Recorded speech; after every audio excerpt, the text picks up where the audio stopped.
हाँ तो नमस्कार प्यारे बच्चों। उम्मीद करता हूँ आप लोग बहुत स्वस्थ होंगे, मस्त होंगे और जहाँ भी होंगे पढ़ाई बहुत बढ़िया से कर रहे होंगे आप लोग बच्चों। ये हमारा 10th है बच्चों। 10th में आप लोग आ गए हैं, ठीक है ना। तो 10th में एक जिम्मेवारी हो जाती है, 10th जो है ना बच्चों, जो इसका मार्कशीट आता है ना वो हर जगह पे मांगता है। चाहे आप ड्राइविंग लाइसेंस के लिए अप्लाई करो तो भी मांगता है।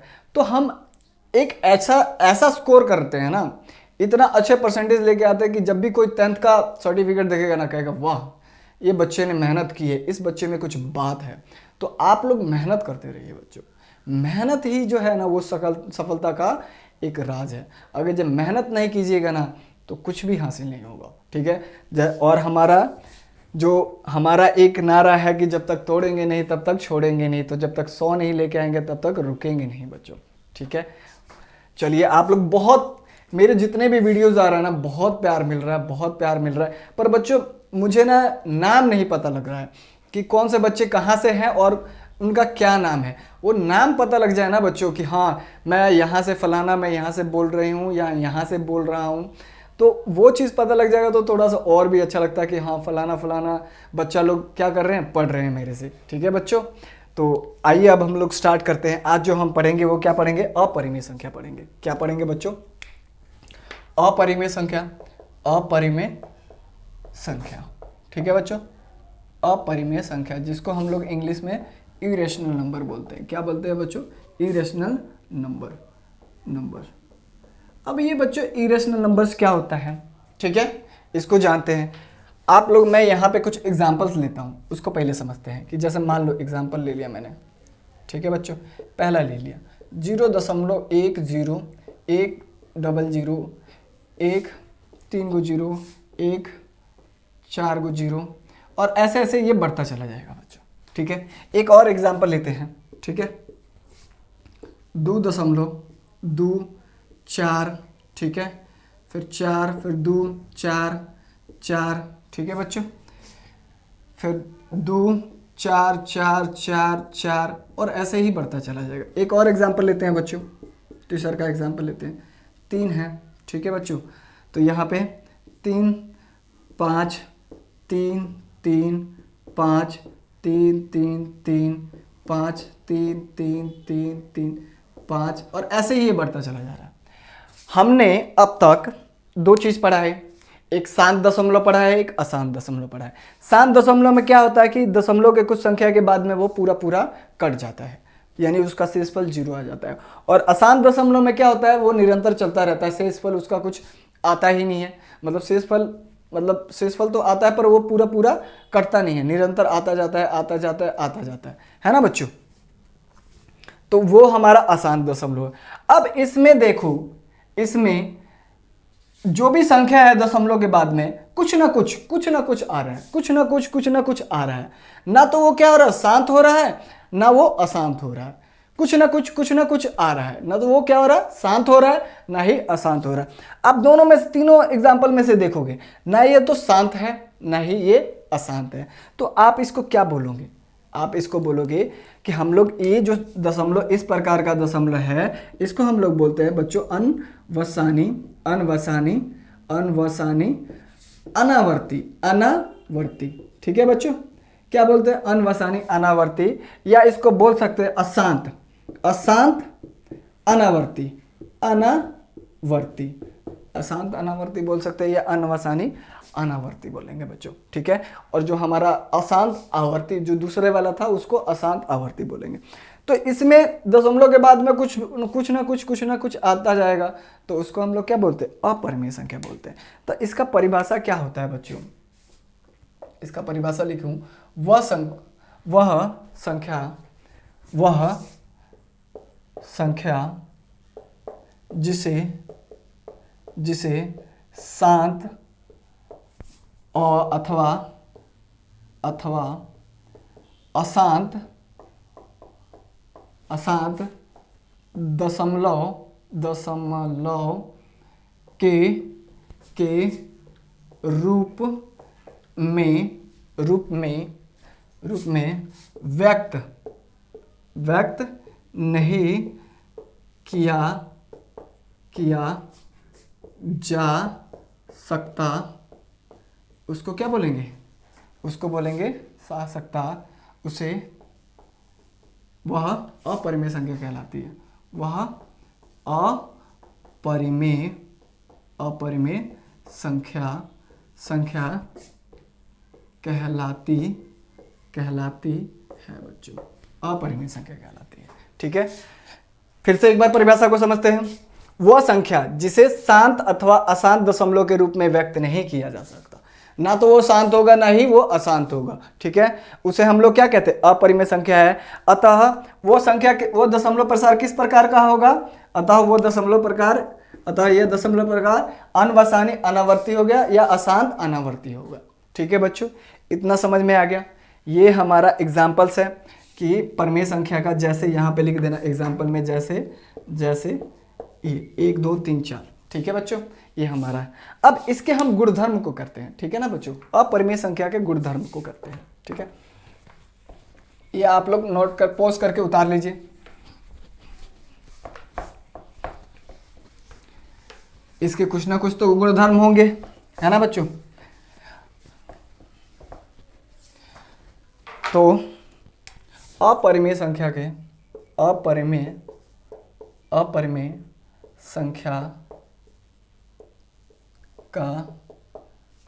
संख्या का गुणधर्म। ठीक है ना, प्रॉपर्टीज ऑफ इरेशनल नंबर। ठीक है, इंग्लिश में क्या बोलेंगे, प्रॉपर्टीज ऑफ इरेशनल नंबर, है ना बच्चों। ठीक है, इसको क्या बोलेंगे, अपरिमेय संख्या का गुणधर्म होता है। अब गुणधर्म क्या होता है बच्चों, गुणधर्म क्या होता है कि बोला गया है कि एक परिमेय संख्या ले लिया हमने, एक क्या ले लिया, परिमेय संख्या ले लिया, एक परिमेय संख्या ले लिया। ठीक है बच्चों, एक हमने परिमेय संख्या ले लिया और एक अपरिमेय संख्या ले लिया, एक अपरिमेय संख्या ले लिया, अपरिमेय संख्या ले लिया, है ना बच्चों। एक परिमेय संख्या ले लिया, एक अपरिमेय संख्या ले लिया। तो मान लो एक परिमेय संख्या मैंने 2 ले लिया। ठीक है बच्चों, एक परिमेय संख्या मैंने 2 ले लिया और एक अपरिमेय संख्या मैंने √2 ले लिया। ठीक है बच्चों, √2 क्या है, एक अपरिमेय संख्या है। ठीक है, एक क्या है, अपरिमेय संख्या है। अच्छा, थोड़ा सा रुक जाइए बच्चों।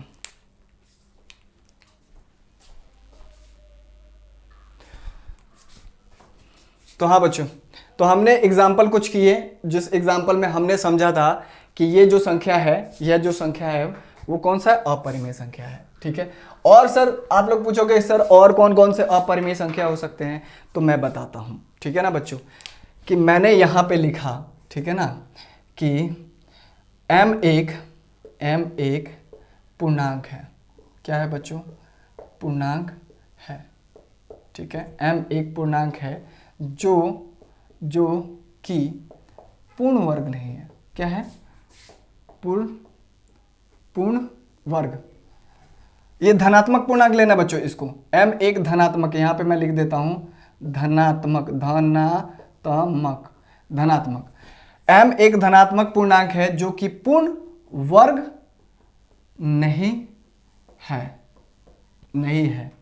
तो रूट m एक अपरिमेय संख्या है। इसको समझते हैं बच्चों। ठीक है ना, आप लोग देखिएगा कि अगर जे रूट में 4 आ जाए तो इसका पूर्ण वर्ग 2 हो जाएगा, है कि नहीं। रूट में अगर जे बच्चों यहाँ पे 9 आ जाए तो इसका 3 हो जाएगा, और अगर जे रूट में यहाँ पे 16 आ जाए तो 4 आ जाएगा। ऐसे बहुत सारे हैं जिसका पूर्ण वर्ग है, पर वही अगर जे रूट में 2 कर दिया जाए तो इसका पूर्ण वर्ग नहीं होगा। ठीक है ना, यहाँ पे जो 2 है ये क्या है, m है, एक धनात्मक है, और यहाँ पे भी जो 4 है वो भी क्या है, m है। तो हमने m के जगह पे कुछ भी रख सकते हैं बच्चों। ठीक है ना, m क्या एक चर वैल्यू है, तो चर के जगह पे कुछ भी कर रख सकते हैं ना। m जो है वो क्या, धनात्मक पूर्णांक है। धनात्मक पूर्णांक का मतलब क्या, जो 1 से स्टार्ट हो, 1 2 3 4 5 6 और इधर दाईं तरफ बढ़ते चला जाए, इनमें से कोई सा भी संख्या ले लेंगे वो m है। ठीक है ना। अब जीरो काहे नहीं ले सकते बच्चों, जीरो भी तो ले सकते हैं, पूर्णांक में तो जीरो भी आता है, माइनस में भी आता है। तो बोला गया है m एक क्या है, धनात्मक पूर्णांक है।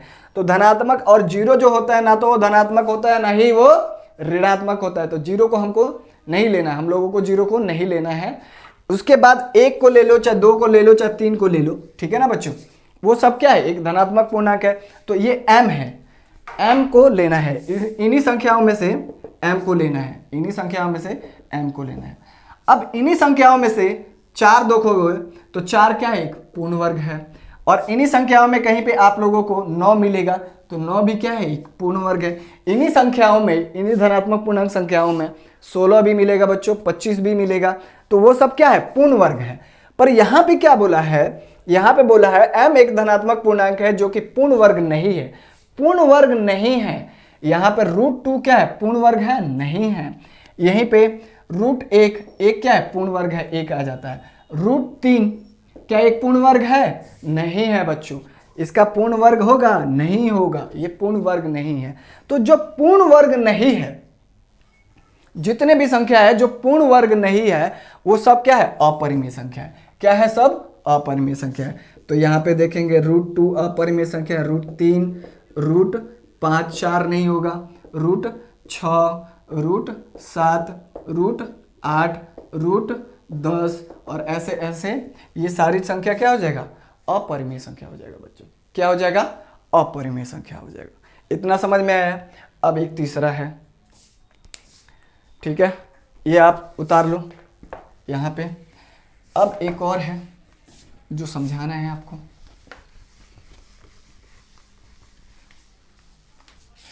यहाँ पे मैं लिख देता हूँ, बस इतना ही है। यहाँ पे घन लिख देता हूँ और यहाँ पे 3, ठीक है बच्चों। अब देखो यहाँ पे फिर से बोला है कि m एक धनात्मक पूर्णांक है जो कि पूर्ण घन नहीं है। पूर्ण घन नहीं है तो इसका घन m एक अपरिमेय संख्या है। आप लोग देखोगे जब क्या होता है, 3 होता है, ठीक है बच्चों।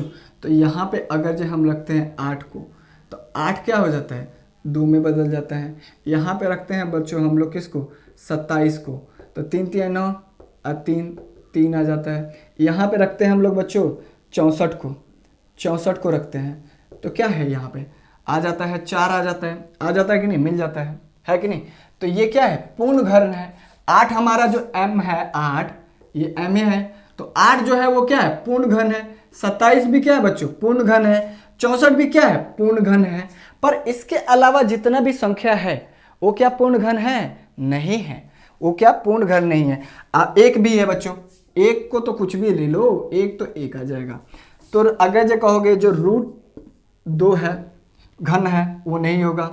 3 भी नहीं होगा, 4 भी नहीं होगा, 5 भी नहीं होगा, 6 भी नहीं होगा, 7 भी नहीं होगा। 8 बच्चों हो जाएगा, 8 हो जाएगा, आपने देखा। 9 हमारा नहीं होगा। समझ में आया बच्चों। और इसी तरह ये चलता जाएगा। इतना समझ में आया कि ये सब जो है संख्या वो अपरिमेय संख्या होता है, बाकी वो जो होगा वो अपरिमेय संख्या नहीं होगा। एक और बच्चों है, तीसरा पाई जो है हमारा, पाई एक अपरिमेय संख्या है। पाई एक अपरिमेय संख्या है, ठीक है। इसका मान देखोगे ना, पाई का मान, तो पाई का मान तो जब निकालोगे तो ना तो वो शांत होता है ना ही अशांत होता है, कुछ ना कुछ आता जाएगा। इसीलिए हमारा पाई एक क्या है, अपरिमेय संख्या है। पर हम लोग पाई को 22/7 लेकर के या 3.14 लेकर के हम लोग त्रिज्या या क्षेत्रफल को ज्ञात करते हैं। वो एक अलग ही कॉन्सेप्ट है, अलग ही कहानी है, उसको बाद में समझेंगे। इतना समझ में आ गया बच्चों कि अपरिमेय संख्या कौन सी होती है, ठीक है। आप लोग इसको पॉज करके उतार लीजिए जब तक मैं मिटा करके दूसरा लिखता हूं, ठीक है।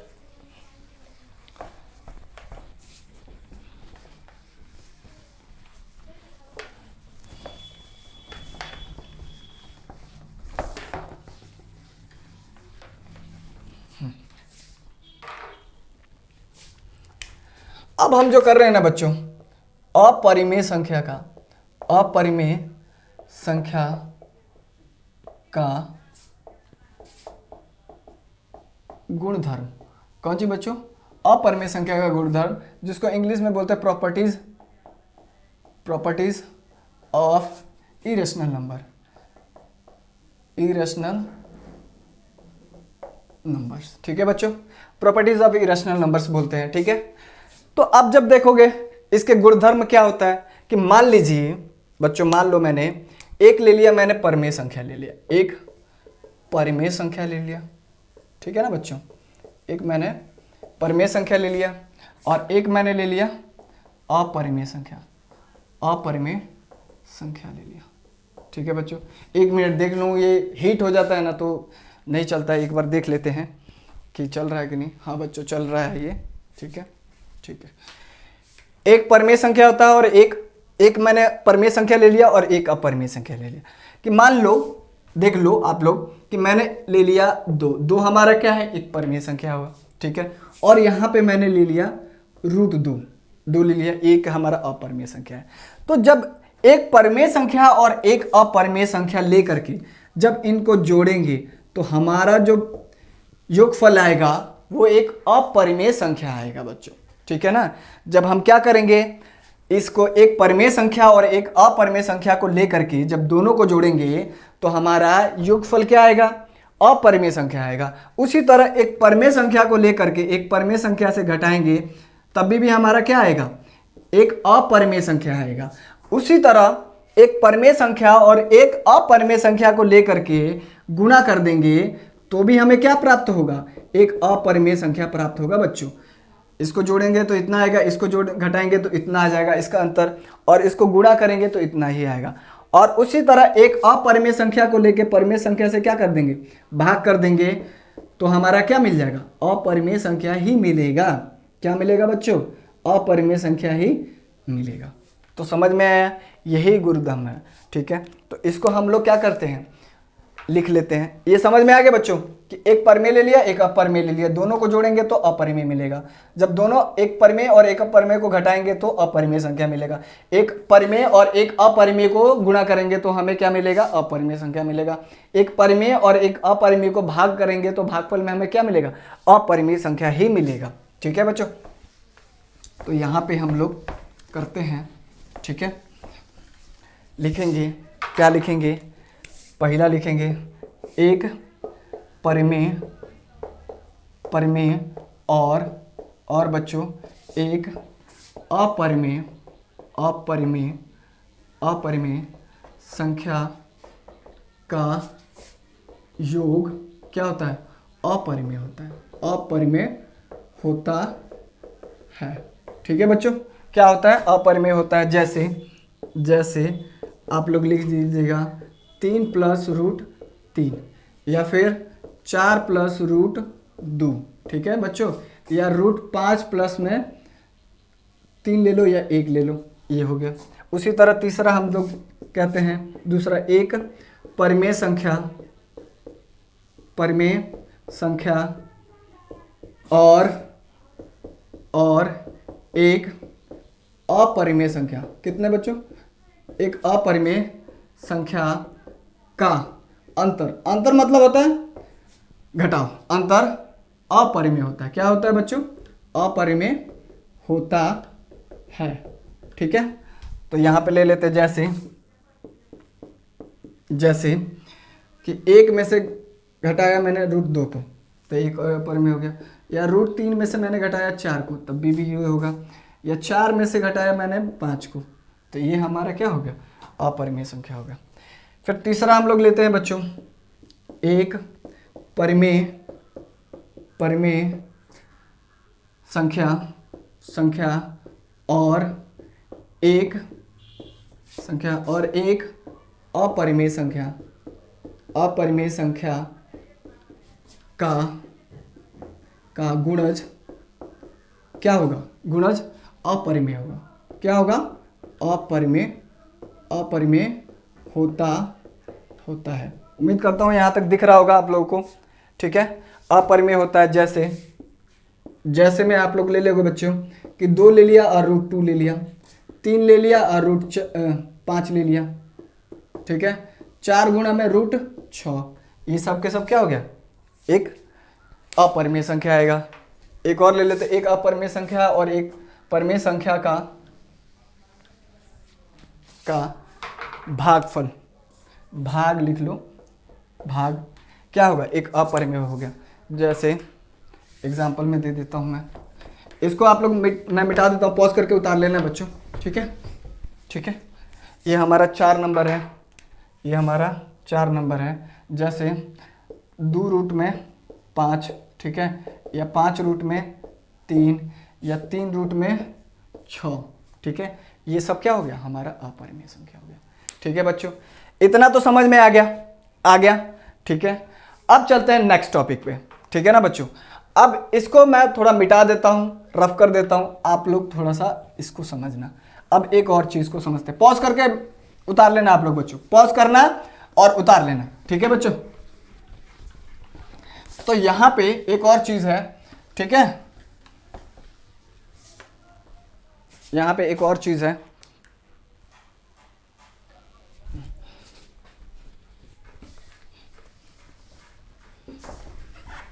ठीक है बच्चों। अब मान लिया एक परिमेय संख्या, अपरिमेय संख्या। अब देखो, एक अपरिमेय संख्या और एक अपरिमेय संख्या, यानी 2 अपरिमेय संख्या। कितने, 2 अपरिमेय संख्या। मैं एक एक नहीं करता हूं, मैं 2 लिख देता हूं, यहां पे ज्यादा ही बेटर रहेगा, ठीक है ना। 2 अपरिमेय संख्या लिख देता हूं, ठीक है। कौन सा, 2 अपरिमेय संख्या। कितने, इसको थोड़ा बड़ा लिख देते हैं। कितने बच्चों, 2 अपरिमेय संख्या। अब मैंने 2 अपरिमेय संख्या ले लिया बच्चों, ठीक है ना, कि एक ले लिया मैंने, कि एक ले लिया 2 प्लस में रूट 2 ले लिया, ठीक है। और एक और ले लिया मैंने यहाँ पे 4 माइनस में, ठीक है ना, इसको 4 ले लेते हैं, ठीक है, इसको 4 ले लेते हैं और इसको माइनस में 2 ले लेते हैं। अब ये 2 अपरिमेय संख्या है बच्चों, ये 2 क्या है, अपरिमेय संख्या है। तो जब इस 2 अपरिमेय संख्या को हम लोग क्या करेंगे, घटाएंगे, ठीक है ना बच्चों। क्या करेंगे, नहीं जोड़ेंगे, पहले जोड़ते हैं। इन 2 अपरिमेय संख्याओं को जब योग करते हैं, यानी जोड़ते हैं, 4 रूट 2 प्लस में 4 माइनस रूट 2, तो जब इन 2 संख्याओं को, 2 अपरिमेय संख्याओं को जोड़ते हैं, तो देखोगे रूट 2 कट जाएगा कि नहीं, घट जाएगा कि नहीं, तो हमारे को क्या मिलेगा, 4 दूनी 8, 8 मिला। तो यहाँ पे क्या रिजल्ट आ रहा है, क्या निष्कर्ष निकल रहा है, कि आप लोग, कई बार ऐसा होगा, सदैव हमेशा नहीं होगा कि 2 अपरिमेय संख्याओं का जोड़ अपरिमेय ही होगा।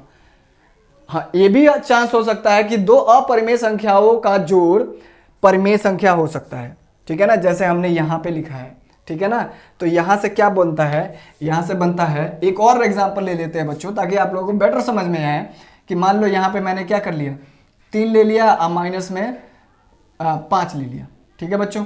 एक ये ले लिया, दूसरा मैंने यहाँ पे ले लिया 6 ले लिया, अब प्लस में 5 ले लिया। अब इन दोनों को जोड़ो, 3 माइनस में 5, अब प्लस में 6, प्लस में रूट में 5, तो ये और ये खत्म हो गया, 6 3 9 आ गया।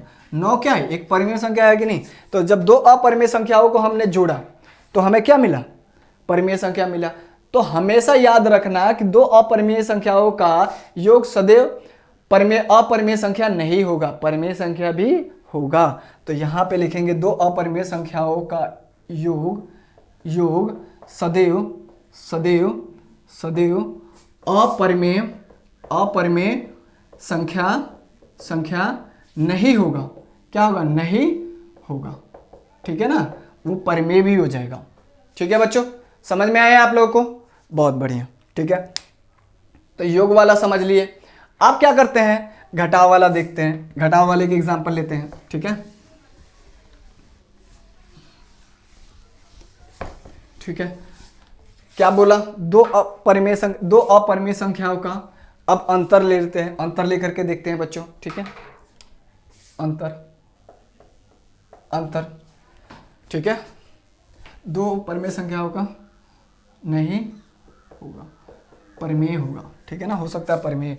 एक हमने ले लिया यहाँ पे बच्चों, ठीक है ना, एक ले लिया मैंने यहाँ पे, क्या ले लिया,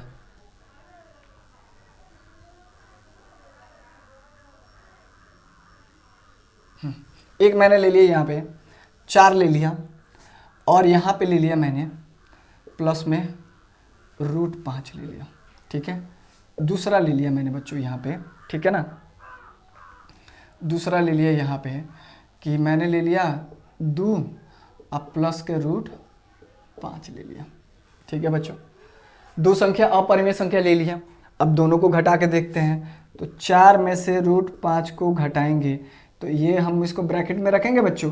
आप लोगों ने जब नियम पढ़ा होगा पूर्णांक का तो उसमें चीज़ें सीखा होगा, ठीक है ना, वो छोटी क्लास में सीखते हैं। तो यहाँ पे क्या होगा 4 प्लस में √5, अभी माइनस में 2 और माइनस में √5 हो जाएगा। ये प्लस का है और ये मिथि का है तो कट जाएगा, और 4 में से 2 गया, 2 आ गया। तो वही तो आ गया बच्चों कि दो अपरिमेय संख्याओं का अंतर सदैव अपरिमेय संख्या नहीं होगा। समझ में आया। इसी तरह अगर जो हम लोग गुणा करते हैं इसको, ठीक है ना, गुणज में देखते हैं, किस में देखते हैं बच्चों, गुणज में देखते हैं। गुणज में दो अपरिमेय संख्या ले लेते हैं, जैसे √2 हो गया, ठीक है, और एक हमने यहाँ पे क्या कर लिया √2 ले लिया। तो √2 और √2 को क्या करेंगे, गुणा करेंगे तो हमें क्या मिलता है 2 मिलता है। तो क्या ये परिमेय संख्या अपरिमेय संख्या है, नहीं है। तो कभी भी दो अपरिमेय संख्याओं का गुणा सदैव अपरिमेय संख्या नहीं होगा, परिमेय संख्या भी आ जाएगा। एक और एग्जांपल लेकर के चल लेते हैं, √2 गुणा 3 और यहाँ पे ले लेते हैं 6 √2 ले लेते हैं। अब इसको करके देखो बच्चों क्या मिलेगा आपको, ठीक है। इसको मिलेगा जब दोनों को गुणा करेंगे 3 √2 और यहाँ पे 6 √2 करेंगे तो 6 तिरका 18 और 2 कट गया तो यहाँ पे 2 आ जाएगा, 18 दूना 36 मिलेगा। समझ में आया। इसी तरह इसका भाग, इसका भागफल भी क्या होगा, इसका भागफल भी क्या होगा, सदैव अपरिमेय नहीं होगा।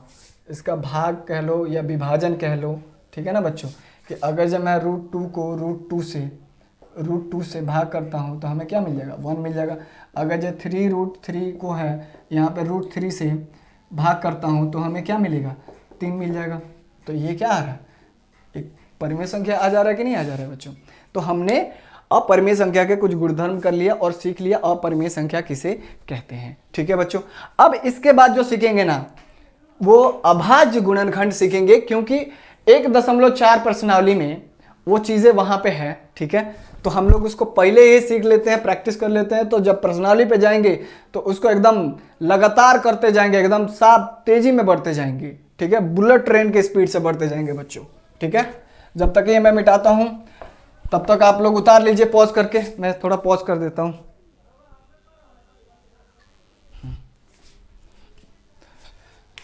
तो हाँ प्यारे बच्चों, ठीक है, हम लोग थोड़े बहुत अभाज्य गुणनखंड पहुंचने से पहले, उसको स्टार्ट करने से पहले कुछ चीज़ें हम लोग सीख लेते हैं, ठीक है ना, जो कि मुझे लगता है कि बहुत सारे बच्चे ये नहीं जानते हैं और काफ़ी सारे ऐसे बच्चे होंगे जो नहीं जानते होंगे, उनके लिए थोड़ा सा राहत हो जाएगा, वो थोड़ा सा सीख लेंगे।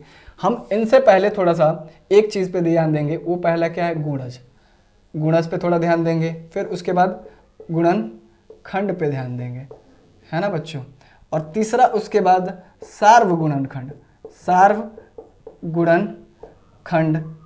पढ़ लेंगे। उसके बाद हम लोग पढ़ेंगे अभाज्य, अभाज्य गुणनखंड, है ना बच्चों, अभाज्य गुणनखंड।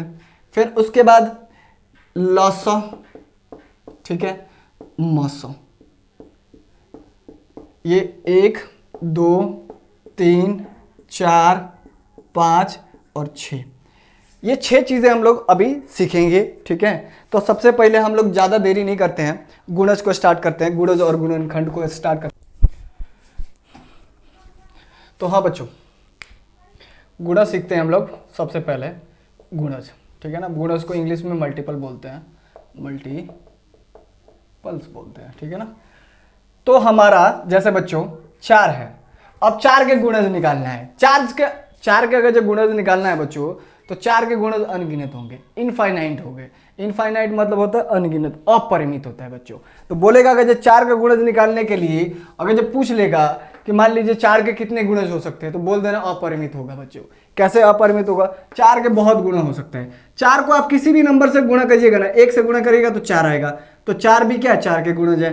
4 को किसी भी नंबर से गुणा कीजिए, जो उसका संख्या आएगा, जैसे 4 को 2 से गुणा किया 8 आ गया, तो 8 जो आया ये किसका है, 4 का गुणज है। किसका है जी, 4 का गुणज है। ठीक है ना बच्चों, 4 को हमने 3 से भी है, किसी भी संख्या से आप गुणा कीजिएगा ना, 4 को कोनो भी संख्या से गुणा कीजिएगा और जो उसका गुणनफल मिलेगा वो क्या होगा, उसका गुणज होगा। 4 को 3 से गुणा किया तो 12 मिला, तो हमें 12, तो 4 का गुणज कौन सी हो गया, 12 भी हो गया। 4 को आप 5 से गुणा कर दो बच्चों, 20 आ जाएगा। ठीक है ना, तो 20 भी इसका क्या हो जाएगा, गुणनफल हो जाएगा, गुणज हो जाएगा। 4 को आप 4 से गुणा कर दो बच्चों, 16 आ जाएगा, तो 16 भी इसका क्या हो जाएगा, गुणज हो गया। 4 को आप 100 से गुणा कर दो, 4 को आप 100 से गुणा कर दो, 400 आया, है ना बच्चों। तो ये जो 400 है ये किसका गुणा है, गुणज है, 4 का गुणज है। ठीक है, तो समझ में आया। कहोगे सर एक एग्जाम्पल बोला बता करके आपको आ रहा है कि समझ में आ गया, एक और एग्जाम्पल लीजिए। बिल्कुल बच्चों, एक और एग्जाम्पल लेंगे हम। ठीक है ना, आप लोग टेंशन क्या हालांकि ले रहे हैं, जब हम हैं तो क्या गम है, और जब तक तोड़ेंगे नहीं तब तक छोड़ेंगे नहीं। ठीक है, बिल्कुल बच्चों। चलो आप कहिए कि सर 7 का ले लीजिए, 7 का गुणज बता दीजिए। ठीक है ना, तो कोई पूछेगा कि 7 के कितने गुणज हो सकते हैं, कुल कितने गुणज हो, तो बोलना 7 का अपरिमित होगा। 7 को किसी भी नंबर से क्या करो, किसी भी संख्या से गुणा कर दो, जो उसका गुणनफल आएगा वो क्या होगा, 7 का गुणज हो जाएगा। ठीक है ना, तो 7 को 1 से करते तो 7 आएगा, 7 को 2 से करते 14 आ जाएगा, 7 को 3 से करके देखो 21 आ जाएगा, तो 21 क्या है, 7 का गुणनफल गुणज है ना बच्चों। 7 को 4 से गुणा कर लो, 28 आ जाएगा, तो 28 किसका गुणज है, 7 का है। 35 ले लो, 7 पचे 35, तो 7 का गुण 35 किसका गुणज है, 7 का गुणज है बच्चों, बोल दो 7 का गुणज है। यहाँ पे आप ले लो 56 ले लो, 63 ले लो, है ना बच्चों, 70 ले लो, ये सब किसके गुणज है, 7 के गुणज है। ठीक है बच्चों, तो हमने गुणज सीख लिया, है ना, गुणज सीख लिया। अब इसको गुणज सीख लिया तो मैं आप लोगों को एक होमवर्क दे देता हूँ इसमें भी। ठीक है ना, आप लोग क्या कीजिएगा, 8 का, 10 का और 21 का 4 गुणज लिखिए, पहला, दूसरा, तीसरा। तो मैं लिख देता हूँ निम्नलिखित का 4 गुणज ज्ञात करें। एक मैं करके बता दे रहा हूँ, निम्नलिखित 8 का क्या हो जाएगा, 8 दूनी 16, 8 3 का 24, 8 चौका 32, 8 पचे 40, तो 4 गुणज आ गया। तो आप 10 और 21 का ज्ञात कर लीजिएगा बच्चों। ठीक है, उसके बाद हम लोग करते हैं, गुणनखंड। क्या करेंगे बच्चों, गुणनखंड करेंगे। क्या करेंगे, गुणनखंड। क्या करेंगे, गुणनखंड करेंगे बच्चों। गुणनखंड को क्या बोलते हैं, फैक्टर बोलते हैं। क्या बोलते हैं, फैक्टर्स इंग्लिश में। तो 16 ले लिया बच्चों। अब 16 के फैक्टर्स क्या होंगे, ठीक है ना बच्चों, फैक्टर क्या होंगे। तो देखो 16 फैक्टर मतलब होता क्या है, पहले इसको गुणनखंड मतलब होता क्या है इसको समझो, कि 16 को कौन कौन सी संख्या भाग कर सकती है, पूरा पूरा विभाज्य कर सकती है, वो 16 का क्या हो जाएगा, गुणनखंड हो जाएगा। क्या हो जाएगा बच्चों, गुणनखंड। 16 को कौन कौन सी संख्या पूरा पूरा काट सकती है। 16 को देखोगे बच्चों, 1 से 16 को भाग दिया तो 16 बार में पूरा 16 कट गया कि नहीं कट गया, तो 16 हो जाएगा, 1 हो जाएगा बच्चों। ठीक है, दूसर का 16 को हम क्या कर रहे हैं, 2 से भाग कर रहे हैं, 8 दूनी 16, 2 से भी पूरा पूरा कट जा रहा है सर, तो 2 भी 16 का क्या हो जाएगा, गुणनखंड हो जाएगा। 4 से काट के देखते हैं, 3 से काट के देखते हैं बच्चों, 16, 3 पचे 15, 15 आ गया, 1 आ जा रहा, शेष बच रहा है, तो ये होगा गुणनखंड, नहीं होगा। 4 करके देखते हैं, 16, 4 चौका 16, तो 16 4 से भी कट जा रहा है बच्चों, 8 से भी कट जाएगा और खुद 16 से भी कटेगा। तो ये हो गए 16 के गुणनखंड। अब कहोगे सर नहीं सर, एक एग्जांपल से काम नहीं चलेगा, 21 का बता दीजिए, तो 21 का बता देता हूं बच्चों। 21 1 से भी पूरा पूरा क्या हो जाएगा, भाग जाएगा। देखो अगर जो किसी भी संख्या का अगर जो उसका गुणनखंड निकालना है, तो देखो ये कौन कौन से संख्या से पूरा पूरा भाग चला जाएगा। एक और ही बात ध्यान रखना, इसका जो गुणनखंड बनेगा ना, इससे नीचे संख्या के बनेगा, यानी 1 से लेके 21 के बीच में कौन ऐसा संख्या होगा, कौन जो संख्या होगा जो 21 को काट देगा। 21 से बड़ा कोई संख्या 21 को काटेगा नहीं, काटेगा पर वो दशमलव में काटेगा। हमें दशमलव में नहीं करना है, हमें पूरा क्या करना है, पूर्ण विभाज्य करना है। ठीक है बच्चों। ओहो लाइट कट गई। हाँ बच्चों क्या करें, लाइट भाग भाग जा रही है बार बार। ठीक है ना बच्चों, काम भी इसी में करना है। देखो परेशानियाँ चाहे जितनी मर्जी आ जाए, ठीक है ना, हमारे कदम रुकने नहीं चाहिए, है ना बच्चों, कि कदम नहीं रुकना चाहिए, हमें बढ़ते जाना है। परेशानियाँ धीरे धीरे ख़त्म होते चले जाएगी। आज ये सारी प्रॉब्लम है कि डिजिटल बोर्ड नहीं है, क्या नहीं है, क्या लाइट का प्रॉब्लम है, कैमरा का प्रॉब्लम है, सब धीरे धीरे दूर हो जाएगा। मुझे विश्वास है कि दूर हो जाएगा। आप लोग साथ दीजिएगा, ठीक है बच्चों, आप लोग पढ़ते रहिएगा, साथ बढ़ते रहिएगा तो डिजिटल बोर्ड भी आ जाएगा, सब चीज़ आ जाएगा, परेशानियाँ खत्म होते जाएगा, कोई दिक्कत नहीं है, हम लोग पढ़ते रहेंगे। हाँ तो बच्चों 21 का हमने क्या करना था, गुणनखंड निकालना था। तो 21 1 से भी भाग चला जाता है बच्चों, चला जाता है कि नहीं, और 21 किस से भाग चला जाएगा, हमेशा ध्यान रखना। कोई भी अगर इसका गुणनखंड निकालोगे ना तो इसके नीचे का संख्या होगा, इससे ऊपर का संख्या नहीं होगा, इससे नीचे का संख्या होगा। तो 21 1 से भाग चला जाएगा। क्या 21 को 2 से भाग कर सकते हैं पूरा? नहीं कर सकते। 3 को कर सकते हैं सर? बिल्कुल सर, 3 को कर सकते हैं, 3 को कर सकते हैं। 4 से भी नहीं जाएगा, 5 से, 6 से, 7 से चला जाएगा बच्चों। 8 9 10 11 12 13 14 15 16 किसी से भी नहीं जाएगा, अब सीधे ये 21 से जाएगा। तो ये इसका क्या हो गया, गुणनखंड हो गया बच्चों, ठीक है बच्चों, ये इसका क्या हो गया, गुणनखंड हो गया। आया समझ में?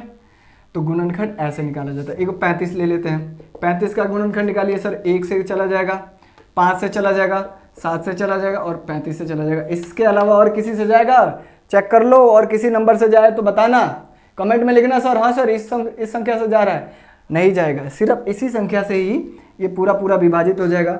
और इन्हीं संख्या को हम लोग क्या बोलते हैं, गुणनखंड बोलते हैं। क्या बोलते हैं बच्चों? गुणनखंड बोलते हैं, ठीक है बच्चों। क्या बोलते हैं? गुणनखंड। इंग्लिश में इसको हम लोग क्या बोलते हैं? फैक्टर्स बोलते हैं। क्या बोलते हैं? फैक्टर्स, ठीक है। अब आते हैं बच्चों सार्वगुणनखंड। क्या? सार्वगुणनखंड, कॉमन फैक्टर, जिसको इंग्लिश में क्या बोलेंगे हम लोग? कॉमन फैक्टर बोलेंगे। क्या बोलेंगे बच्चों? सार्वगुणनखंड को इंग्लिश में हम लोग बोलते हैं कॉमन फैक्टर।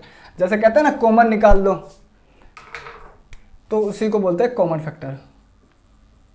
कॉमन फैक्टर, क्या बच्चों? कॉमन फैक्टर, ठीक है।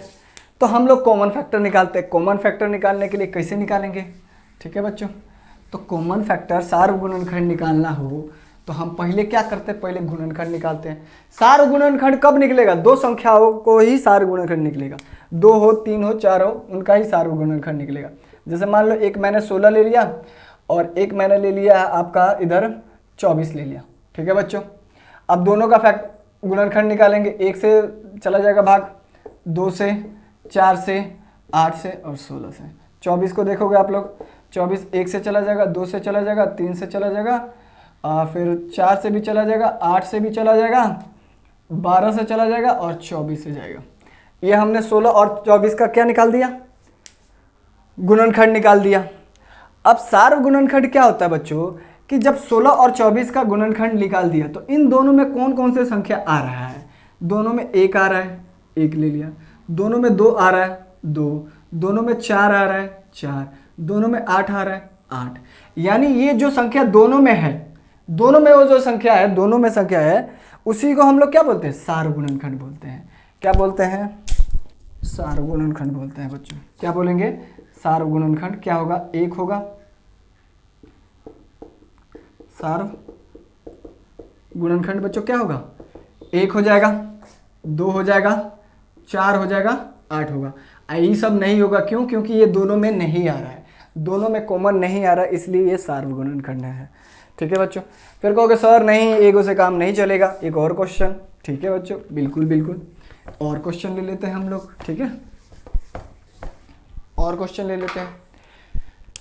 अब बोलते हैं बच्चों कि मान लीजिए 35 और 40 का सार्वगुणनखंड निकालना है। 35 और 40 का सार्वगुणनखंड निकालना है, तो वैसे ही करना है ना बच्चों। पहले क्या करना है? इसको गुणनखंड निकाल देंगे, ठीक है। 35 का 1 से चला जाएगा बच्चों, 5 से चला जाएगा, 7 से चला जाएगा और 35 से जाएगा। 40 का देखोगे आप लोग, 1 2 4, फिर 8, 5 से भी चला जाएगा, 5 8 10 और उसके बाद फिर उसके बाद चला जाएगा 10, फिर 20 और 40। तो 40 के गुणनखंड 1 2 4 5 8 10 20 और 35 के 1 2 1 5 7 3। अब इनमें से सार्वगुणनखंड निकालना है। तो सार्वगुणनखंड क्या होगा बच्चों? इसका, इन दोनों का सार्वगुणनखंड कौन सा होगा? जो इन दोनों में आए। एक दोनों में आ रहा है तो एक ले लेंगे, 2 आ रहा है दोनों में नहीं आ रहा है, 4 आ रहा है दोनों में नहीं आ रहा है, 5 आ रहा है बच्चों तो 5 ले लिया, और 7 आ रहा है, 7 दोनों में नहीं आ रहा, 35 आ रहा है नहीं आ रहा है, तो इसका सारा गुणनखंड कितना हो गया, 1 और 5 हो गया। सर एक और एग्जांपल ले लीजिए, बिल्कुल बिल्कुल बच्चों ले लेते हैं। यहाँ पे मैं ले लेता हूँ किसको, 36 को ले लेता हूँ और 12 को ले लेता हूँ, है ना, 12 को ले लिया तो 1 हो जाएगा, 2 से, 4 से, 8 से नहीं होगा, ठीक है ना, 9 से हो जाएगा, और 12 से, 12 3 36 होता है, 3 से भी हो जाएगा बच्चों, हाँ 3 से भी हो जाएगा, और 9 चौका 36 होता है, 18 दूना 36 हो जाएगा, और 36 1 से भी हो जाएगा, 2 से भी हो जाएगा, 6 से, 3 से भी हो जाएगा बच्चों, 4 से हो जाएगा, 6 से हो जाएगा, और स्वयं 12 से होगा। इन दोनों का गुणनखंड निकल गया। अब सार्वगुणनखंड निकाल देंगे। सार्वगुणनखंड क्या हो जाएगा बच्चों, दोनों में 1 है, 1 उतार लेंगे, दोनों में 2 है, 2 उतार लेंगे बच्चों, दोनों में 3 है, 3 आ जाएगा, दोनों में 4 है, 4 आ जाएगा, और 6 है, 6 6 36 इसमें आएगा बच्चों, 6 आएगा, 6 के पारा में भी चला जाएगा 36, 6 आ जाएगा, 12 तो 12, ये सब क्या हो गया, सार्वगुणनखंड आ गया बच्चों। ठीक है, अब समझ लिया आप लोगों ने, ठीक है, बहुत बढ़िया। अब चलते हैं अभाज्य गुणनखंड की तरफ। ठीक है बच्चों, अभाज्य गुणनखंड है,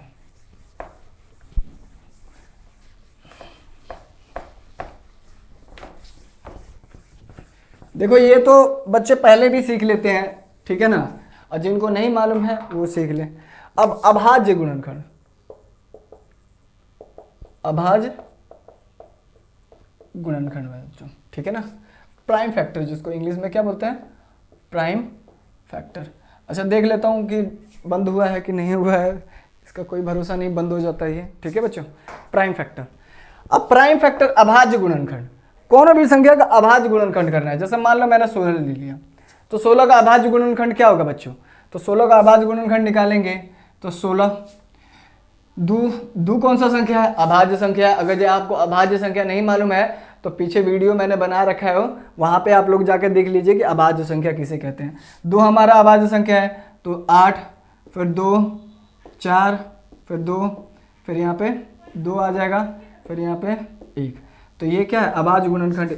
2 गुणा 2 गुणा 2 गुणा 2, 1 2 3 4, तो 2 के पावर 4, ये हमारा अभाज्य गुणनखंड आ गया। ठीक है बच्चों, एक और ले लेते हैं कि सर 18 का अभाज्य गुणनखंड निकालिए, तो 18 का अभाज्य गुणनखंड निकाल देंगे। देखो इसका जो भी हम जिससे भी ये करेंगे ना एलसीएम, ये जो एलसीएम निकालते हैं इसको एलसीएम बोलते हैं, कि मतलब गुणनखंड भी बोलते हैं, ठीक है ना, ये गुणनखंड निकालने का भी तरीका होता है। तो ये जो भी आएगा ना वो हमारा अभाज्य संख्या आना चाहिए। कौन सा संख्या आना चाहिए, अभाज्य संख्या आना चाहिए। इसके अलावा और कोनो संख्या नहीं आना चाहिए, अभाज्य संख्या आना चाहिए। ठीक है, कि मान लो यहाँ पे कितना हो जाएगा, यहाँ पे 4 से भी तो हम लेके जा सकते थे, पर 4 नहीं लेंगे, 4 क्या है, अभाज्य संख्या नहीं है, हमें क्या चाहिए, अभाज्य संख्या का चाहिए। तो यहाँ पे 9 आ जाएगा बच्चों, 3 3 3 9 3 1, तो 2 गुणा 3 गुणा 3, तो ये क्या आ जाएगा, 2 का पावर 1 और 3 के पावर 2, तो ये 3 का पावर 2, ये तो ये दोनों क्या हो गया, अभाज्य गुणनखंड हो गया। बच्चों अब कहते हैं कि 50 का, सर 50 का निकाल के दिखा दीजिए अभाज्य गुणनखंड। ठीक है, 50 का, तो 50 का निकालेंगे बच्चों, 2 से जाएगा 25, फिर 5 से जाएगा 5, फिर 5 से जाएगा 1, तो 2 गुणा 5 गुणा 5 बच्चों, तो 2 के पावर 1 और 5 के पावर 2, ये दोनों अभाज्य संख्या है कि नहीं है, तो अभाज्य गुणनखंड निकाल दिया। देखो गुणनखंड में क्या आना चाहिए, यहाँ पे क्या आना चाहिए बच्चों, अभाज्य गुणनखंड ही आना चाहिए। ठीक है ना, इसका जब पावर करेंगे, पावर में लिखेंगे, ये पावर देखो गुणा करने पे तो 25 आ जाएगा, उससे मतलब नहीं है हमें क्या होना चाहिए, उसका जो घात आना चाहिए और जो उसका आधार होना चाहिए वो अभाज्य होना चाहिए। क्या होना चाहिए, अभाज्य होना चाहिए। ठीक है बच्चों, थोड़ा पानी पी लूँ मैं।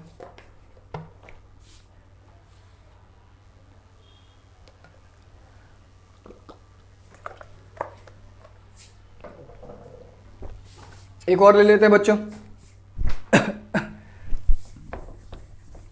ठीक है,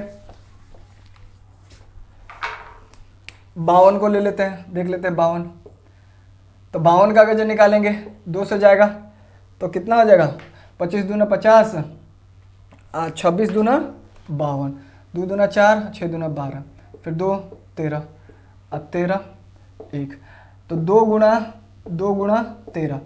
अब बताइए बच्चों 2 के पावर 2 और 13, क्या 13 अभाज्य संख्या है सर। तो हमने क्या कर लिया, अभाज्य गुणनखंड निकाल दिया 13। अब क्या करेंगे, 84 को करेंगे, ठीक है ना बच्चों। किसको करेंगे, 84 को करेंगे। किसको करेंगे, 84 को करेंगे। 84 को ले लिया, 2 से भाग किया, 4 आ जाएगा, 2 आ जाएगा, 2 से किया, 2 आ जाएगा, 1 आ जाएगा, फिर ये 3 से चला जाएगा, 7 तिरका 21 और 7 1 आ गया। तो बच्चों क्या है, 2 गुणा 3 गुणा 7, तो 2 के पावर 2, 3 और 7, ये तीनों कौन सा संख्या है, अभाज्य संख्या है। तो अभाज्य गुणनखंड हमने निकाल लिया बच्चों, ठीक है। अब क्या कर रहा है कि अब पूछेगा, हमने अभाज्य गुणनखंड निकालना सीख लिया। अब जो है ना अभाज्य गुणनखंड में, अब सार्व गुणनखंड कौन सा होगा, इसका सार्व गुणनखंड आप लोग नहीं निकाल सकते हैं। अगर ये 2 अभाज्य संख्या होगा, सार्व गुणनखंड क्या होगा कि मान लो मैंने क्या ले लिया, एक 16 ले लेते हैं और एक 20 ले लेते हैं, ठीक है बच्चों।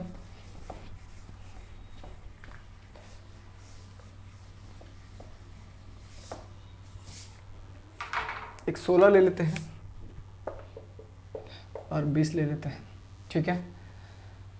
तो इन दोनों का सार्व गुणनखंड क्या हो जाएगा, 16 का ले लिया 1 2 4, ठीक है बच्चों, 8 और स्वयं 16, 20 का ले लिया 1 2 4 5 10 20।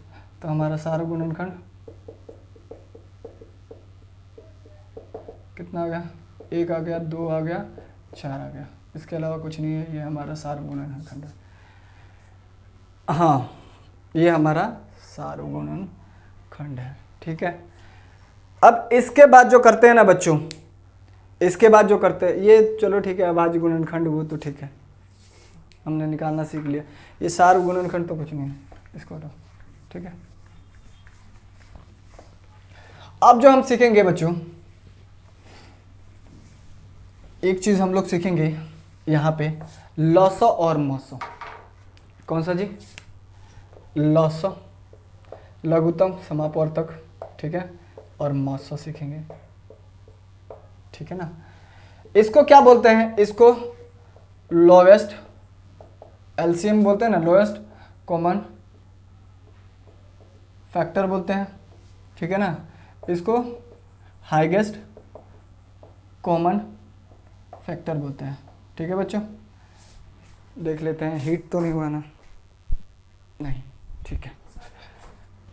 मॉसो को इंग्लिश में हाईएस्ट कॉमन फैक्टर बोलते हैं और लॉसो को इंग्लिश में लोएस्ट कॉमन फैक्टर, और इसको हम लोग शॉर्ट नाम से एलसीएम से जानते हैं ऊपर वाले को, और इसको शॉर्ट नाम से हम लोग एचसीएफ से जानते हैं बच्चों। आप लोगों ने एलसीएम एचसीएफ शुरुआत में बहुत निकाला होगा, ठीक है ना।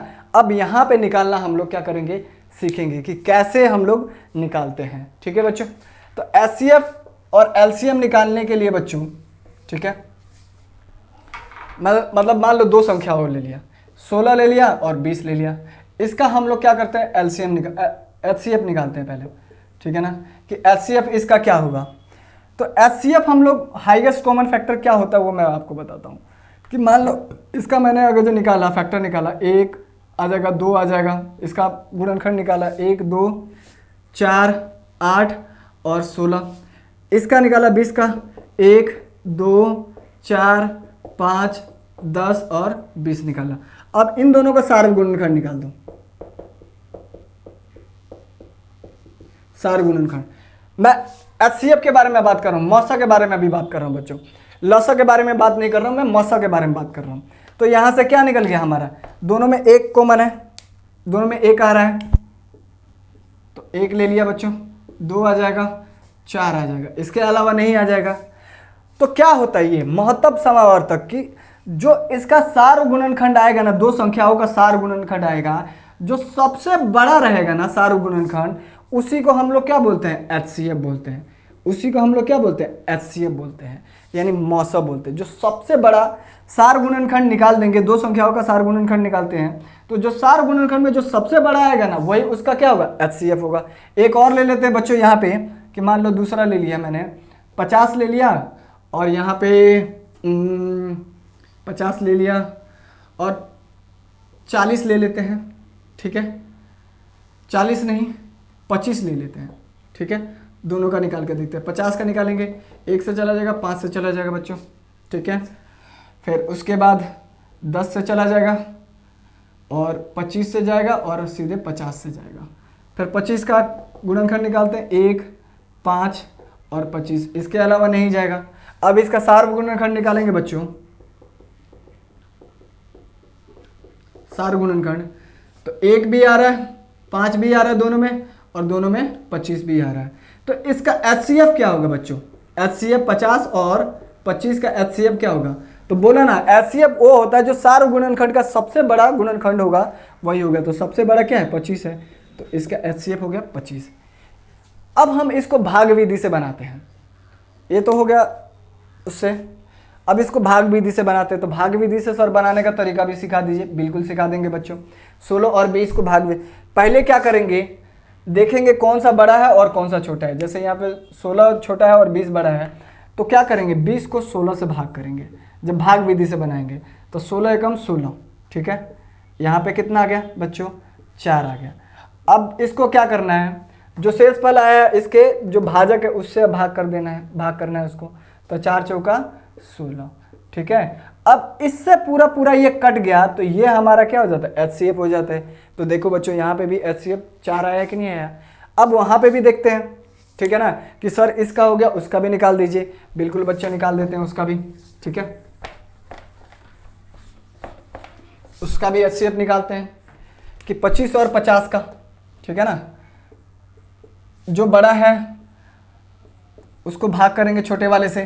तो 50 बड़ा है, 25 छोटा है, तो 50 को छोटे वाले से भाग करेंगे। 25 दूना 50, कट गया ना, किससे कटा? इससे कटा, तो ये हमारा HCF होगा। मौसा कितना आ जाएगा? 25 हो जाएगा, ठीक है सर। तो सर और भी एग्जाम्पल ले लीजिए, और भी एग्जाम्पल लेकर के कटा दीजिए बच्चों। ठीक है सर, एग्जाम्पल ले लेते हैं हम और, ठीक है ना।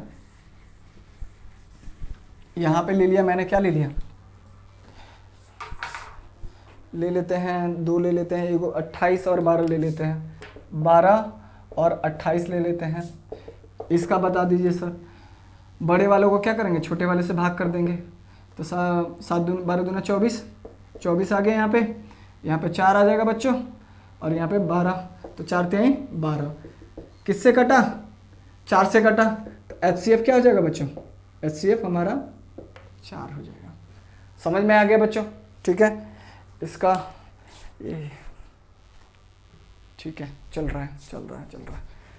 ठीक है बच्चों, ये आ गया हमारा HCF आ गया, ठीक है। अब LCM क्या होगा इसका? HCF तो निकाल लिया, LCM कैसे निकालते हैं? LCM तो आप लोगों ने निकालना सीखा ही होगा कि LCM सीधे निकाल दीजिए। 12 है, 28 है, तो 2 से पहले करेंगे 6 आ जाएगा, और ये 14 आ जाएगा। फिर यहाँ पे 2 से करेंगे, ये 3 आ जाएगा, ये 7 आ जाएगा। अब नहीं होगा, 3 से किया 1, 7 और 7 से किया 1 आ जाएगा। तो 2 गुणा 3 गुणा 7 गुणा कितना हो जाएगा? 2 दूना 4 और 4 3 12। अब 12 सते कितना? 7 दूनी 14 4 हाथ लगा 2, 7 दूनी 12 सते 94। तो हमारा LCM कितना आ गया? 94 आ गया। ठीक है बच्चों, तो आप देखो इसका HCF कितना है, इन दोनों का HCF हमें कितना मिला? 4 मिला, और LCM हमें 94 मिला। अब थोड़ा सा एक और चीज को समझना है बच्चों, इसका ध्यान रखिएगा कि HCF हमने कितना निकाला। मैं इसको मिटाता हूं क्योंकि ये चीज समझना है। HCF इसका हमें मिला 4। क्या मिला था इसका HCF? इसका HCF हमें मिला था बच्चों 4 मिला था, और LCM कितना मिला है? 94 मिला है। ठीक है बच्चों, तो एक और फॉर्मूला आता है और उससे क्वेश्चन आता है, और उसको समझना भी है आप लोग को। हम लोग इसको पढ़ेंगे, आगे के अध्याय में पढ़ेंगे, यहाँ पे उतना नहीं समझेंगे, वहीं पे समझेंगे हम लोग, ठीक है। पर कुछ क्वेश्चन है, मैं उसको समझा देता हूँ आप लोगों को। ठीक है बच्चों, यहाँ पे फॉर्मूला पहले लिख देता हूँ कि आप लोग 2 नंबर है, इसको हमने मान लिया A मान लिया, और इसको हमने B मान लिया। तो जब ये A गुणा B कर देते हैं, 2 नंबर का जब गुणा करते हैं, तो लॉसा LCM गुणा HCF दोनों क्या होता है? बराबर होता है। यानी इन दोनों का गुणा करोगे और LCM और HCF का जब गुणा करोगे तो दोनों क्या हो जाएगा? दोनों संख्या बराबर होगा। तो कई बार क्वेश्चन में दिया होगा कि ए नहीं दिया होगा, ए हमें क्या करना है, ज्ञात करना है, और बी दिया होगा, एलसीएम दिया होगा, एचसीएफ भी दिया होगा, तो हमें ए ज्ञात करना है। तो ए कैसे ज्ञात करेंगे, ये फॉर्मूला से ज्ञात करेंगे बच्चों। इस ए को यहीं पे रखेंगे, बी को एलसीएम गुणा एचसीएफ, तो ये जब गुणा में है तो इधर जाएगा तो बटा में चला जाएगा बच्चों। तो ये एक फॉर्मूला हो गया हमारा, है ना, ये हमारा फॉर्मूला होगा। अगर जब मान लो बी ज्ञात करना है तो बी को यहां पे रख देंगे, एलसीएम गुणा में एचसीएफ बराबर बटा में ए आ जाएगा। ठीक है बच्चों। और अगर जब मान लो कि ए और बी दिया हुआ है, ठीक है ना, ए और बी दिया हुआ है, क्या दिया, ए और बी दिया हुआ है और एचसीएफ दिया हुआ है, तो एलसीएम निकालना है। तो कैसे करेंगे, यहाँ पे क्या करेंगे, यहाँ पे मैं लिख देता हूँ, पता नहीं है होगा कि नहीं, यहाँ पे ए गुणा बी रख देंगे, ए गुणा बी में है, एचसीएफ निकालना है तो एलसीएम नीचे इधर आ जाएगा और एचसीएफ ये रहेगा, हम लोग एचसीएफ इस फॉर्मूला से निकाल लेंगे। और इसी तरह से एलसीएम निकालना हो कि एचसीएफ दे रखा हो और ए और बी भी दे रखा हो, तो कैसे निकालेंगे इसको फॉर्मूला एक बोलेंगे, 2 3 4, और यहाँ पे अगर जो एलसीएम निकालना हो, ठीक है बच्चों, तो ए गुणा बी अब बटा में एचसीएफ। ठीक है, इस तरह से फॉर्मूला निकालेंगे। अब ये जो मैंने चीज बताया, ये जो चीज मैंने बताया कि इन दोनों का गुणा, एलसीएम का गुणा और एचसीएफ का गुणा बराबर होता है, तो चेक करके देखते हैं बच्चों, यहाँ पे चेक करके देखते हैं। ठीक है, तो हमारा आ गया 12 गुणा 28 करके देखते हैं। तो 28 को 12 से गुणा करके देखो, 8 दूना 16, 2 दूना 4, 1 5। ठीक है बच्चा, और ये 8 हो जाएगा और ये यहाँ पे 2 हो जाएगा, 6, 8 5 13 का 3 हाथ लगल 1, ये 6 हो गया और ये 3 हो जाएगा, यानी कितना आ जाएगा, ये 336। और इधर क्या करेंगे, दोनों का गुणा कर दिया, अब एलसीएम और एचसीएम का, तो 4 गुणा में 94 करेंगे। तो एलसीएम कितना है, 94 है, और ये 4 करेंगे, तो यहाँ पे करके देखते हैं बच्चों। 94 को 4 से गुणा करके देखो, 4 चौका 16 के 100 हाथ लगल 1, और 9 चौका 36। कैसे आ रहा है, नहीं आ रहा है, ये कैसे हो गया बच्चों, हाँ 8 दूने 16 के 6 हाथ लगल 1, 2 दूने 4, 1 5, 8, और ये 8 5 13। ठीक है, 8 और 5, 8 2 10 3 13 का 3 हाथ लगल 1, 2 1 3, 336, 9 चौका 36, ये तो 36 के 6, 36 आ रहा है, कहीं ना कहीं पे गड़बड़ है, एलसीएम या एचसीएफ में कहीं ना कहीं गड़बड़ निकाले हैं। अच्छा रुक जाओ, चेक कर लेते हैं बच्चों, यहाँ पे रुको, एलसीएम और एचसीएफ हम कहीं ना कहीं पे गड़बड़ निकाले हैं, देख लेते हैं, चेक कर लेते हैं। इसका अगर जो 12 को 28 से करते हैं तो 12 दूना 24 आ गया बच्चों, यहाँ से 4 आ जाएगा,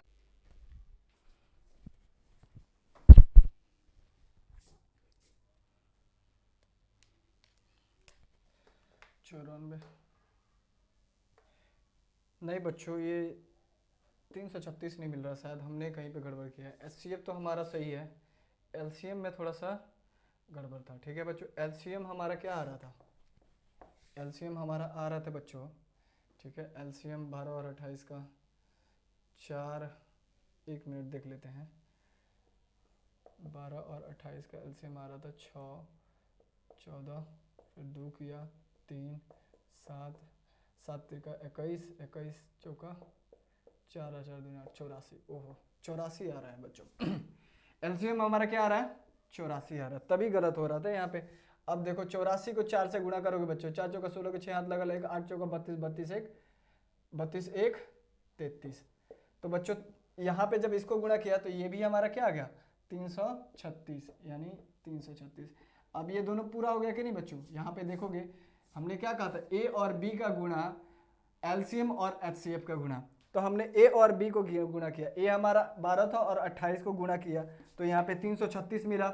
वही हम लोग एलसीएम और एचसीएफ को गुणा किया, एलसीएम और एचसीएफ, एलसीएम 84 और एचसीएफ कितना है, 4 है, तो जब दोनों को गुणा किया तो हमें कितना मिला, यहाँ पे लिख दीजिए, यहाँ पे 84 गुणा 4, तो 336। देखा बच्चों, ये हमारा बराबर हो गया। ठीक है, एक और हम लोग ले लेते हैं बच्चों, ठीक है, एक और हम लोग लेते हैं, 52 और 84 का लेते हैं, 52 और 84 का लेते हैं, 52 और 84 का लेते हैं। तो इसका पहले एलसीएम निकाल लेते हैं हम लोग। 52 और 84 दो से करते हैं, 2 दूना 4, 6 दूनी 12, 4 2, फिर 2 से किया 13, और यहाँ पे क्या हो जाएगा 2 और 1 हो जाएगा, फिर 3 से कर लो 13 और ये 7 हो जाएगा, फिर 3 से करोगे 7 से करोगे बच्चों ये 13 और ये 1 हो जाएगा, तो इतना ही होगा। तो इसको करेंगे 4 और 7 तिरका 21, तो कितना आ जाएगा ये 4 आ जाएगा और 8 84 आ जाएगा। यानी इसका एलसीएम हमें कितना मिला 2 गुणा 2 गुणा 3 गुणा 7 करोगे तो हमें 84 मिल जाएगा। एलसीएम कितना मिला हमें 84 मिल गया। एलसीएम हमें कितना मिल गया बच्चों 84 मिल गया। एचसीएफ निकालेंगे, बड़े वाले को छोटे से क्या कर देंगे भाग कर देंगे। 52 से किया एक बार में गया 52, यहाँ पे 2 आ जाएगा, यहाँ पे 3 आ जाएगा, फिर 52, फिर एक के बार में 32, ये 0 हो जाएगा, ये 2 आ जाएगा, फिर 32 है तो एक बार में 20, तो ये कितना आ जाएगा 2 आ जाएगा, ये 1 आ जाएगा। फिर 12 को आप किससे करेंगे 20 से भाग करेंगे, 1 12 आया तो 8 आ जाएगा। अब 8 को 12 से किया तो एक बार में 8 आ गया और ये 4 आ गया, और 4 को किया 8 से तो हमारा 2 बार में 8 आ गया। तो एचसीएफ हमारा कितने मिल गया बच्चों, एचसीएफ हमें मिल गया 4 मिल गया। तो अब इसको गुणा करके देखते हैं क्या सेम आएगा।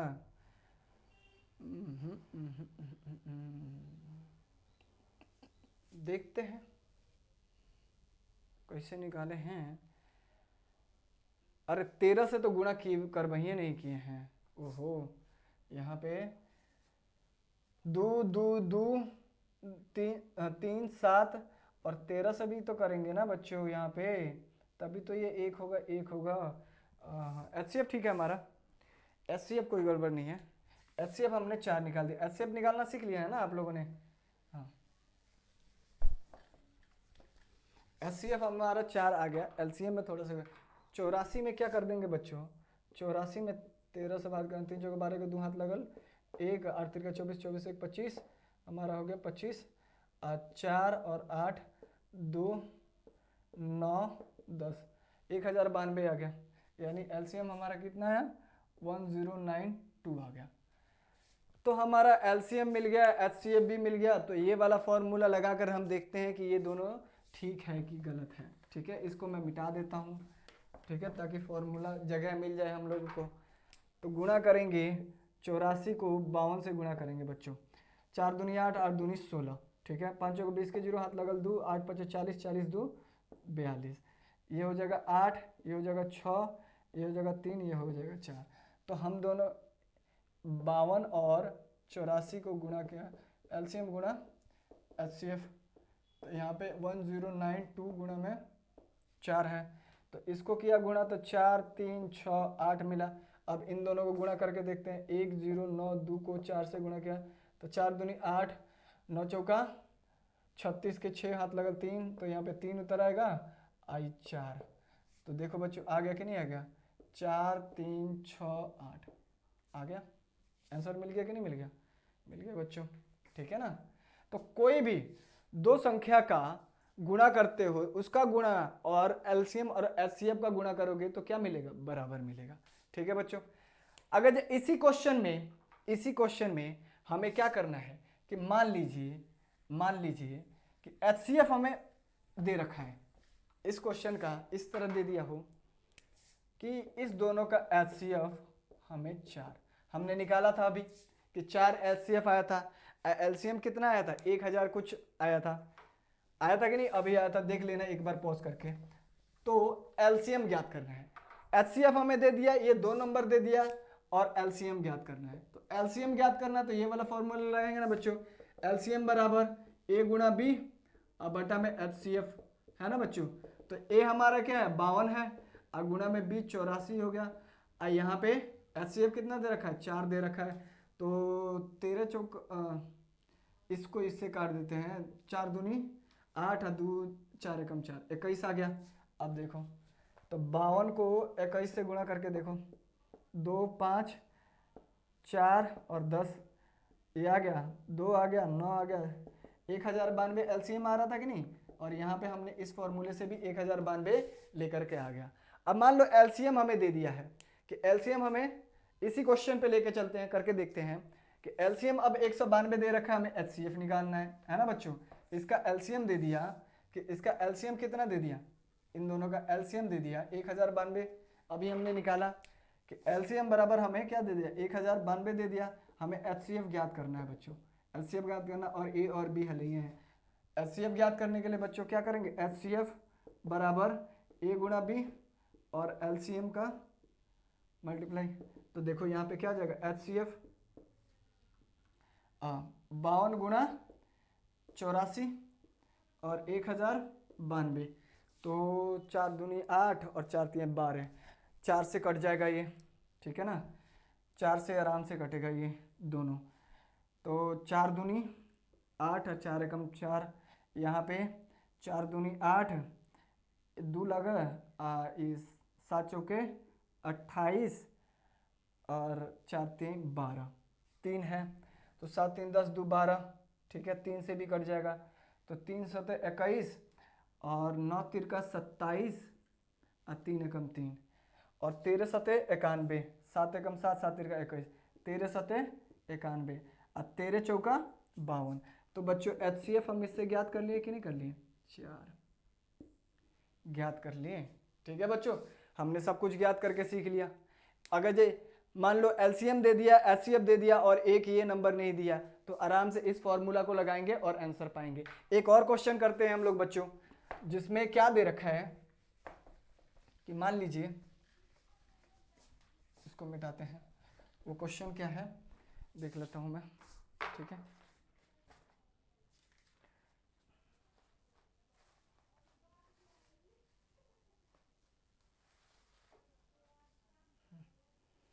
एक 126 और 56 ले लेते हैं बच्चों, 126 और 56 ले लेते हैं।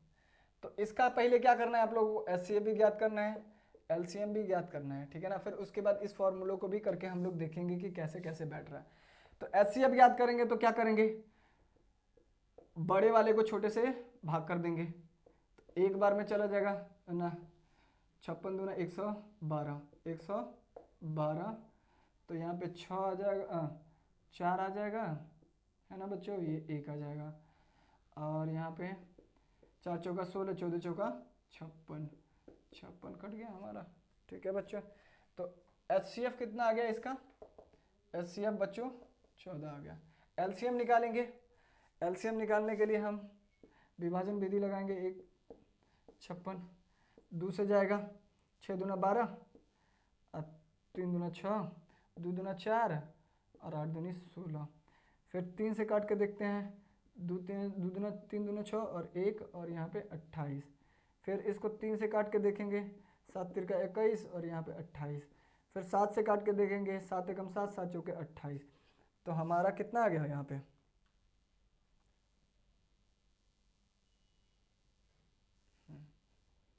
ठीक है बच्चों, यहाँ पे हमारा आ गया 2 गुणा 3 गुणा 3 गुणा 7 गुणा 4। अब इसको करके गुणा देखते हैं,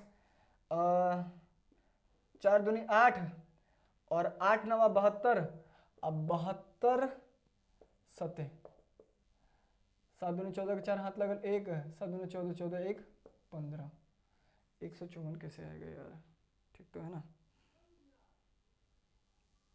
154 आ जाएगा, 156 है 63, 28, फिर 3 1, ठीक है, और फिर 7 और 4, तो 4 दूनी 8 और 8 नवा 72 और 72 सते 7 दूनी 14, 7 सते 49, ओहो 7 सते 49 1 50, 504 आ गया, ठीक है बच्चों।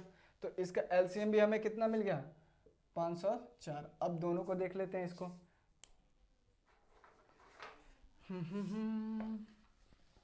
एलसीएम एचसीएफ हमने इसका निकाल लिया, है ना बच्चों।